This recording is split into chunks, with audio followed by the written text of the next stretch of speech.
There is this very specific, quiet kind of grief that hits you when you look at someone, specifically like a man in your life, Hmm. and you suddenly realize that somewhere along the line, he became someone else entirely. Yeah, it's a heavy realization. Right. Like you look at him and remember that his jaw used to be set differently, or his eyes used to have this completely different quality of light to them. Yes. The way he walked into a room used to suggest something just, I don't know, You uncontained. can take, yeah, I like that word. Like maybe a little inconvenient, sure, but undeniably alive. Yeah. And then without any grand announcements or anything, he just sort of faded. He just dims. Exactly. He Yeah. turned into someone whose like primary skill is simply not disturbing anyone around him.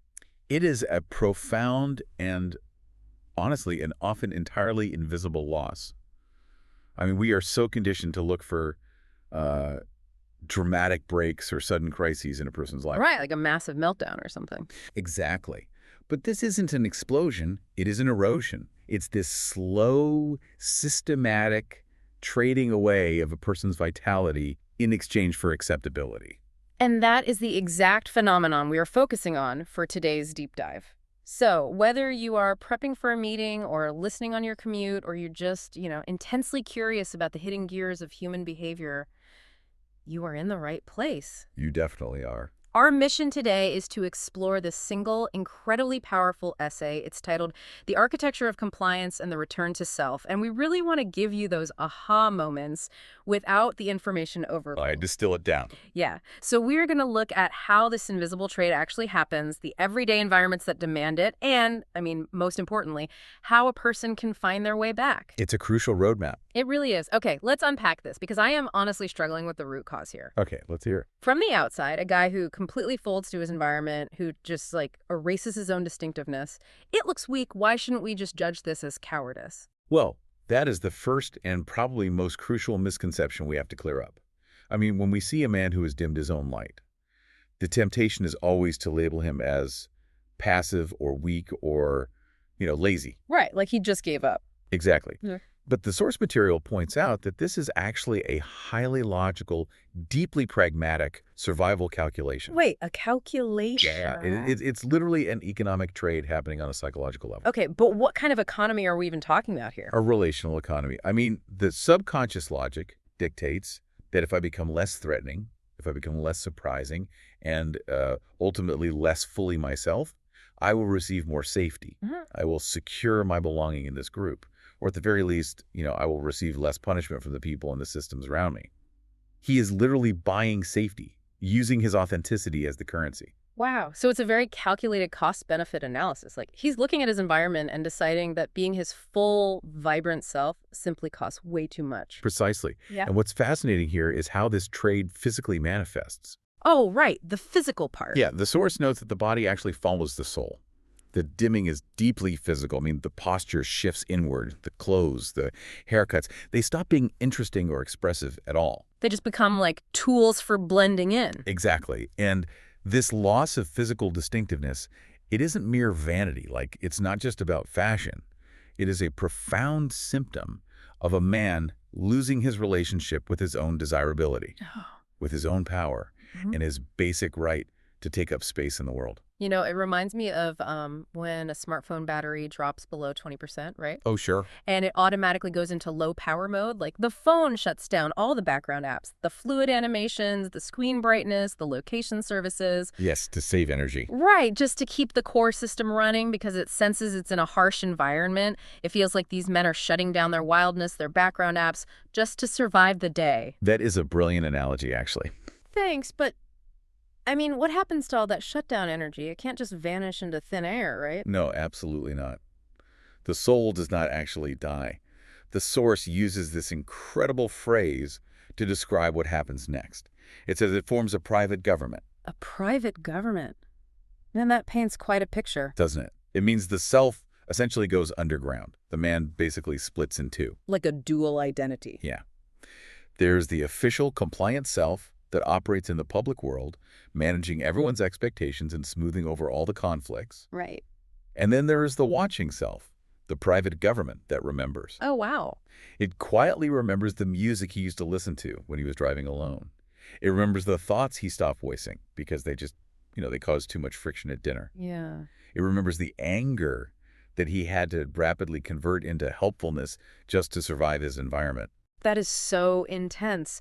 But I mean, if the soul is actively hiding itself like a private government, what external threat is it even hiding from? Like, what are the environments that are demanding this massive sacrifice? Because nobody just wakes up and decides to go into low power mode in a vacuum. Right. No, they are trained into it. And the first training ground is almost always the early family system. Childhood, of course. Always, right? Yeah. Imagine a young boy whose natural emotional range, like maybe he's highly sensitive or perhaps he has this boisterous, loud wildness to him. Just a normal kid. Yeah. But if those traits are viewed by his caregivers as a burden, he learns very early on that showing up fully creates trouble. If he is told to quiet down and be a good boy as a condition for affection, he adapts. So the adaptation is actually rooted in love. Like, he wants to stay connected to his parents, so he shrinks himself to fit their capacity. Exactly. It is love-seeking in its origin.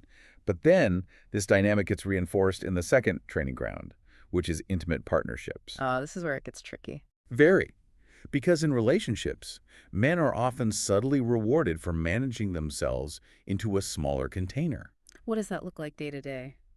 Well, it looks like being endlessly agreeable. Like suppressing personal preferences just to avoid a weekend argument over plans. Oh, I see. Or even being sexually available only in ways that serve their partner's comfort, Yeah. rather than, pursuing genuine, messy, mutual desire. The source actually makes a point that this isn't necessarily malicious on the partner's end, right? Oh, far from it. Most of the time, it is entirely unconscious. People simply gravitate toward what is easy and frictionless. Right, human nature. Exactly. But a relationship system can produce this shrinkage with terrifying efficiency, regardless of anyone's intent. And then we hit the third training ground, which is what locks the behavior in completely. Work. Yep. Institutional and professional environments. The workplace, the military, certain religious groups. Basically, anywhere a man's advancement or his paycheck depends on him performing a very specific kind of inoffensiveness. Yes. He learns exactly which version of himself gets promoted, which version gets invited to the meeting, and critically, which version gets protected during layoffs. Okay, wait, I have to push back on this for a second. Sure. If we look at the traits we are talking about here, being agreeable, not causing trouble, suppressing your own immediate desires for the good of the team or the family, that is exactly what society calls virtue. Yes, it is. So wait, what we've been universally praising as a good, reliable, humble guy might actually just be a deeply traumatized man performing self-erasure. If we connect this to the bigger picture, that is the exact tragedy the source is highlighting. This erasure is dangerously masked as goodness. That is wild. Think about it. A man is called mature when he suppresses his needs. Yeah. He's called reliable when he abandons his wildness, just executes tasks blindly. Oh, man. Yeah. He's called humble when he stops believing in his own bold vision. The language of morality gets wrapped so tightly around this architecture of self-erasure that it makes it incredibly difficult to dismantle. Because he thinks he's doing the right thing. Exactly. The system is brutally efficient because it actively hands out awards to the man for destroying himself. That shifts things entirely. Like, if you're listening to this on your commute right now, you might be realizing that you do this exact thing at your 9 to 5. Absolutely. You know exactly which subdued version of your personality your boss likes, and you default to it to survive the week. And once you see that dynamic, you literally cannot unsee it. You really can't. Which brings up a really difficult question. How are we supposed to react when we witness this happening to someone we care about? Because the source is very specific about the emotional response, starting with sorrow, but explicitly not pity. What's the distinction there? So pity is a distancing emotion. Okay. Pity keeps you elevated above the person you are observing. Like looking down on them. Right. It says, look at that poor, diminished man down there. Yeah. Sorrow, however, puts you in the exact same field. Sorrow is the profound recognition of a shared human vulnerability. Oh. It acknowledges that we are all subject to these pressures. There's a line from the text that perfectly captures that feeling. It likens this sorrow to finding an old photograph of someone before a long hardship. That is such a vivid image. It really is. It's that sudden awareness of loss running right alongside love. But the author also argues we should feel fury. And we absolutely should feel fury, because these systems harm everyone, The damage doesn't stop with the man who is shrinking. Right, it ripples out. Think about the collateral damage to the people around him.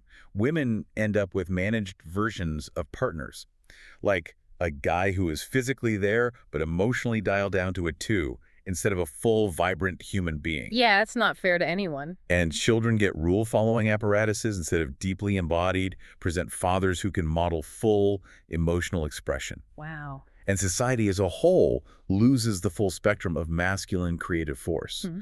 The loss just radiates outward into every single interaction. And mixed in with the sorrow and the fury, the source mentions relief, which I imagine is the relief of finally having language for this invisible dynamic. Yes, exactly. Like to know that it wasn't just your imagination when you felt that a man was sitting right in front of you agreeing with everything you said, but was essentially absent. Naming a hidden dynamic is its own kind of medicine.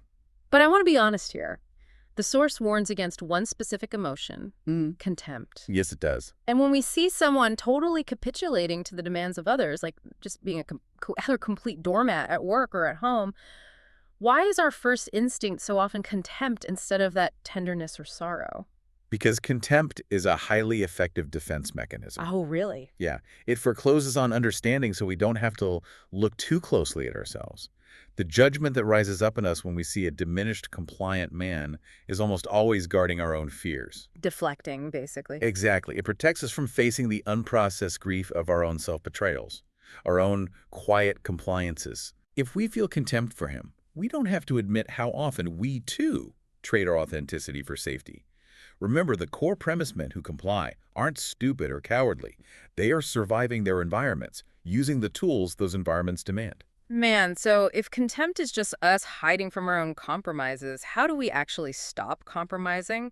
Like, how does a person navigate out of this? For the man himself, the source says it all starts with honesty, but what does that actually look like in practice? It requires a very specific tactical kind of honesty. He needs to sit down and ask himself, what did I trade, when did I trade it, and why? So not just a general feeling of guilt. Right, this isn't about generating a spiral of shame. It is about creating a map. Yeah. You cannot return to yourself through vague intentions like, oh, I'm going to be more authentic this year. Yeah, that never works. No. You have to locate the exact coordinates of where you abandon yourself. He has to find that specific memory and say, right there, that's the year I went quiet.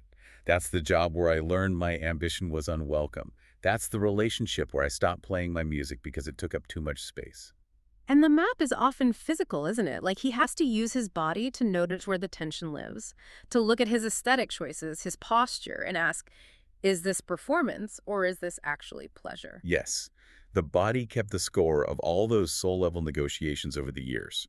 So the body is the most reliable way back in. That makes so much sense. And what about the people who love him? If you are a partner or a close friend watching this erosion happen, what is your role? Well, the advice here is tough. You must release the wish to rescue him. Oof. That's hard. It is. But you cannot extract a man from the architecture of his own compliance.